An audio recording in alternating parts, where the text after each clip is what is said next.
Yo amkeni manze. Leo nimekuwa early bird. Kumaanisha nini? Nimekill 2 stones na 1 bird. Wenye wataelewa.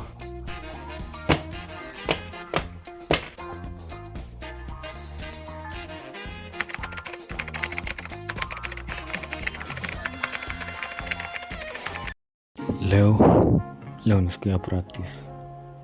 Leo nataka niwashike kidogo tu, msitoroke kwanza. Chankushike kidogo, sikiza uboy kwanza.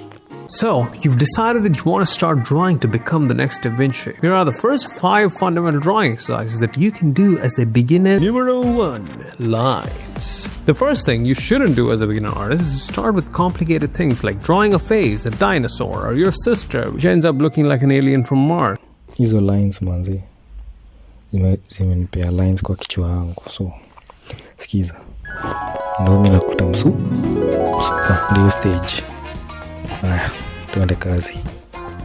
Niaje msupa, unaweza kuwa na Lucia. So akaniuliza mbona kabisha ajaje nimshoje kiwe pekee ndio unaweza fanya ni change, niache kuwa 50-50 ikuwe so crazy.